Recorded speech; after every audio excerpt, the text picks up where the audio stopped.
Y'all hoes better get this tea. Listen, you cannot fake the way healthy looks. Look at my skin. Get into my weight. Get your health up. Drop down in the description box.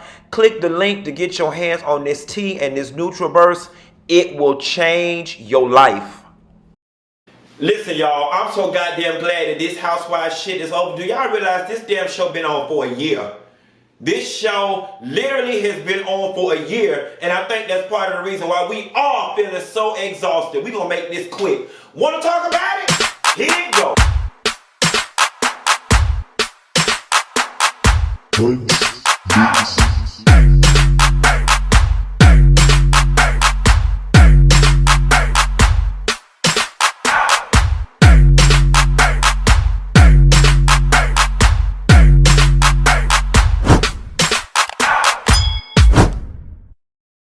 Listen, girl, I got one question for you. Before I ask my question, let me start out by saying, y'all, I hope y'all had a fabulous, luxurious, and a marvelous 3-day weekend. It's Tuesday at 2:32, baby. I was just able to get up and get to work because mama was recovering from this fabulous, luxurious weekend that I had. I hope y'all was well, that you did your social distancing, and that you all was comfortable. But speaking of being comfortable, I want to know how it is that you let a bitch run you from off the screen and you in the comfort of your home. You ain't finna intimidate me across the internet. Bitch, what you not finna do is cyberbully me while I'm sitting in my $1 million house that y'all paid for and run me off the screen and I'm home. I'd have just been sitting at them hoes looking at them like this, sipping margaritas. Bitch, I'd have got up in my drawers with my blouse on, making margaritas, cussing at them bitches. Let me tell you one thing. They would have had to shut me the fuck out. What I was not gonna do is leave. I would have let Yovanna ass get on the I'd have cussed her ass every which way except loose, okay? And then it made it even worse. The fact that Nene called in and called Portia is evidentiary of the fact that you wanted to be there, but you wanted to be there on your terms, and you wanted to be there in such a way where you were able to control the dialogue. I want to know what it is that Yovanna could have potentially said that had Nene's ass so nervous. And here's the thing, right? With Yovanna, we don't know what the hell to believe. And I'm glad Tanya brought that up. She was like, do you understand why everybody is looking at you crazy now?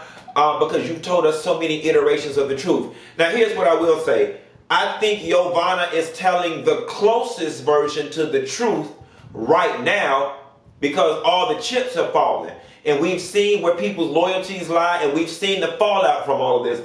I think what Yovanna gave on this show today was the closest thing to the truth, but there's still a level of embellishment and lies by omission and saying certain things and not saying certain things to craft a narrative. I do wish Nene would have been there to defend herself, but perhaps some of the things that Nene did were indefensible. I do believe, I don't know if I believe as far as Nene physically saying, yeah, girl, record this one, this one, this one, this one. I can see a homegirl saying, well, girl, you make sure you come back and tell me whatever them bitches saying now.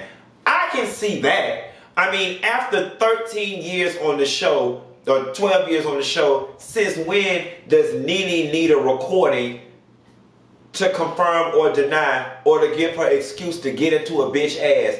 Nene been cussing bitches out since season 1. So for her to go as far as to need a recording, I will say this. I do think that Nene was so perturbed by Cynthia's relationship with Kenya that Nene did make it her mission to paint Cynthia out to be shady. I think that it bothered Nene how well received Cynthia was. And do I believe Cynthia talked shit in the background about people? Yes. But who doesn't? The key to life, which Cynthia has mastered, is to carry yourself like such a lady in the streets that when people say you talk shit about people, that people have to think twice. No, not that one. Because based on the way that Cynthia carries herself, you wouldn't believe that she would do a little yang, yang, yang in the background. But everybody does. I always say, bitch, we all got a best friend. Everybody get on the phone and say, let me tell you about this bitch. And it could be your friend.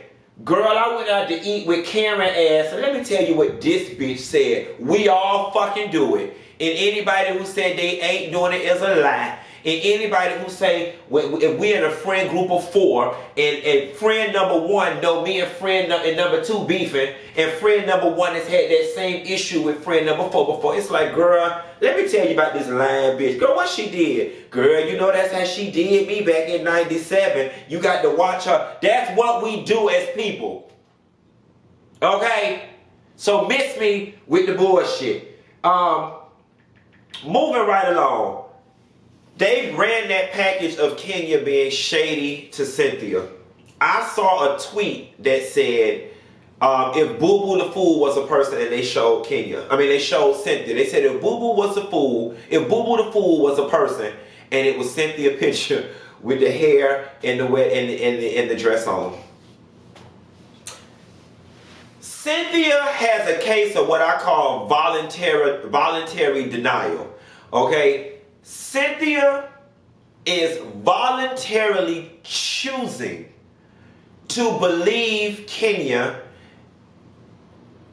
and believe that Kenya has good intentions because that is what she wants to believe, and because she wants to give Kenya the benefit of the doubt. Now, I will say this. I do rock with Cynthia when she said, I'm not a dummy, that I do see good things in Nene and I do see good things in Kenya, and thus I would not be around them if I did not. I agree with that. But Cynthia, at a minimum, I think what people are expecting you to say is, while I choose to be Kenya's friend, I do put a flag in certain plays, and I do have my eye on her because certain things she has done has been shady repeatedly, despite the fact that she apologizes. And I love Cynthia to death, and I'm finna say what it is I'm finna say. If Kenya, knowingly coming out of this season, and you've addressed the types of ways she's been shady to you, if she knowingly does this stuff to you again next season and you roll with it, you is a damn fool. You are a damn fool. And listen, I get it. I am the king of seeing what I want to see out of people because I want the relationship to work, and I believe in seeing the good in people. I have been in relationships where I've let a couple friends trample over me, too busy trying to see the good. But it comes to a certain point where you wake the entire fuck up. And Cynthia, I hope next season that Kenya does alter her ways. Tyler Perry said in one of his plays, if you tell somebody they did something to hurt you or that it bothers you and they don't at least try to change it, that means they don't care about you. And I hope that that is not the case and that Kenya comes through and proves everybody wrong. Now, when they get down to this cookie lady situation, Cynthia, they had you looking all kind of confused, and so was I. At the very end of the day, I think the message that Cynthia was trying to articulate, but it got lost in translation, was the simple fact that what she did as it related to the cookie lady and what Kenya did was two different things, because Kenya purposely brought the lady there to hurt Tanya. She was like, oh, Tanya tried to hurt me with the wig. I'm going to use the cookie lady as a weapon. I'm going to use it as a weapon. Portia said it best. Y'all both was carrying a loaded gun. It was just a matter of whose went off. At the very end of the day, I'm going to honestly say, Cent, that there was no difference between what you did and what Kenya did, simply because the end result would have been the same. Had that cookie lady came to that thing and caught Tanya all off guard, and she thought she was there on a joyous occasion, not even a grown people occasion, but a child's party, and this cookie lady come out of left field, I'm with Candy. That's almost worse, because you're supposed to be a friend, and this is a joyous occasion. When you beefing with somebody, especially somebody like Kenya, you have no expectation. This was expected of Kenya, but it would have fucked me up if we supposed to be friends at this party and you invited this damn woman. Now, something tells me that there was more to it with this cookie lady. Something tells me that the ladies are beginning to play producer. The ladies are beginning to feel we need more drama. We need more girls. Oh, I know this girl, she cute. Let's bring her into the fold. And that may have been a way to bring her into the fold. That's what my spirit is telling me what happened. But I'm not quite sure. Marlo asked Cynthia if she thinks she would be friends with Nene if Kenya wasn't in the mix. And Cynthia says no, that she thinks her and Nene will be in the same place.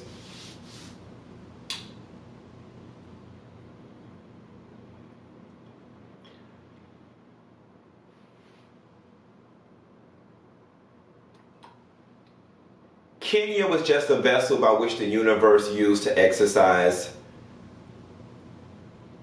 Nene's true attitudes and opinions and feelings, and Cynthia's as well. Kenya was just a vessel. So to Cynthia's point, I think that at some point, had it not been Kenya, it would have been Tanya. Had it not been Tanya, it would have been Sharice. I think because who both of those ladies are, they would have gotten to that place at some point. Hell, they've been to that place before independent of Kenya. However, I definitely think Kenya exacerbated the situation and got them there faster. You know, the caller made the point that Kenya and Nene have similar traits and question, excuse me, if Cynthia is just attracted to toxic people. And you know, that's something that she's gonna have to sit down with a therapist and discuss, because to be 100% honest with you, Nene and Kenya are one and the same. The only difference is Nene is more passive with hers and Kenya is more abrasive with hers. But they both think the same. They are both equally as calculated. They are both equally as territorial over their friends. And they are equally as irrational when it comes to them being in their feelings. Nene's whole motion to spit at Kenya. And Kenya was like, where is the outrage? Well, you know what, Kenya, you do have a point. Where was the outrage? Because if Nene made that motion at anybody else, let's just say Tanya for a second, everybody would be willing to jump up and beat Nene ass on behalf of Tanya. Unfortunately, Kenya, when you walk around being a bully and starting shit with people all the time, and truthfully, let me put it this way. From an energy perspective, Kenya, you come off like a giant. So therefore, people don't have the innate need to defend you. You know what I'm saying? That's just like if you see a big man and another big man fighting, you don't feel the need to jump in or intervene. But if you see a big man jumping on a little wimpy boy, then you feel the need to jump in. You and Nene have similar energies. Therefore, people don't receive it as you being bullied. They receive it as it being a fair fight when it comes to you and Nene. And I think that's why there's an absence of outrage. But equally so, and I must say touche in this play, when they asked me, you were equally as aggressive, and I don't give a fuck how you try to explain your way out of it. You and Nene were in a hostile situation. And let me tell you something. Perception is reality. Even if I choose to be Cynthia right now and voluntarily be in denial and voluntarily be naive and just roll with this whole you went to speak to Shamia, Kenya, you gotta say, looking back at the tape, you and Nene are fussing. You get up to come walk behind Shamia, who is, you know, at this point placed behind Nene's back in the midst of a hostile situation. You don't see how that could be perceived as you trying to walk over and provoke her? I mean, like, come on. Fair is fair. And I'm not saying you did it, but you have to at least admit that it looks hostile. We fussing and you standing behind me? Nah, bitch. You standing behind me is cold for me to stand up and pop your ass. If we fussing, stay your ass in your respective corner, despite the fact that y'all were already at Candy damn baby shower and y'all should have had enough decency to shut the fuck up or take that shit to the parking lot. But all in all, Kenya, I do think that psychologically you try to provoke women. You definitely provoked Portia at that damn thing, because the first thing out your mouth was, good, she's gone, get fired, get fired. That's what you were trying to do. And you know, them girls are starting to see you for your works. So Yovanna comes on the screen, and Yovanna reveals that Nene sent her a cease and desist letter, and that the lawyer asked that she destroy any recordings that she may have that may show Nene in an unfavorable light. So here's what that suggests to me. That suggests to me that Nene has talked cash money shit to Yovanna, and she's unsure if Yovanna has recordings or not, because hell, everybody is unsure on if Yovanna has recordings or not. Now that I'm talking through this, Yovanna, you do strike me as having it in you to press the record button. You do. Just the simple fact that you were able to go with this shit and you were the orchestrator of all this chaos and confusion definitely says something about your character. I also do think that Yovanna got caught up in, I came on this show through Nene, I'm trying to secure my spot, let me kind of roll with it because this was my end and I don't know what to do. And then midway through the thing, when her and Nene kind of went left, or however they ended up going left, Yovanna had to choose sink or swim. She didn't know where to go, and now she's trying to backpedal and pussy pop and be in with the people that she originally offended, and it's just created a big mess. While I do want more blood on Housewives, you know, to be honest, I don't know if bringing Yovanna back next season is necessarily the move, only because it creates now this we hate Nene train, and that's the only common thread that you got. I see that you and Eva are supposedly BFFs now, which got me side-eyeing the fuck out of that shit too, but we just gonna drop that shit and roll with it. That's what the Yin Yang twins said to do. To Cynthia's point, while Yovanna could be lying, my mama always told me when you get caught up in some he say, she say, you get this bitch on the phone, you get this bitch on the phone, you tell them both what each other said and let them fight it out. This was the perfect opportunity for Nene to clear her name as it related to Yovanna.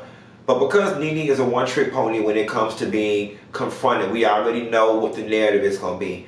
I didn't have time for that. Them bitches was ganging up on me. They always ganging. It's so unfair. I ain't had time. And we're still not going to get no concrete answer. Nene loves speaking in riddles and parables, and we're never going to get a concrete answer out of her. She can be like, you know, it's exhausting. But the fact that Nene was not there speaks volumes. And then Nene calls in and they dismiss her ass, and rightfully so. You don't get to run this over the phone when you can pick up a computer. Y'all, this was the Real Housewives of Atlanta season 3. I mean, part 3 of this reunion. I'm so glad this goddamn shit is done. I am so glad this shit is done. Me and a friend, me and DJ Richard Sky were out this weekend, and we were both talking about it. He brought out a point that this show has been on for a year. To be quite honest for you, COVID might be the best thing that happened for their production. Y'all can take a whole nother year off as far as I'm concerned. Regroup, because we tired. We just tired. We tired. And when y'all come back with some new holes, with some new drama, because we tired of this same old shit. That's all I got. Ain't got no more. Y'all hoes be sure to like and subscribe, and I'll call y'all later. Bye.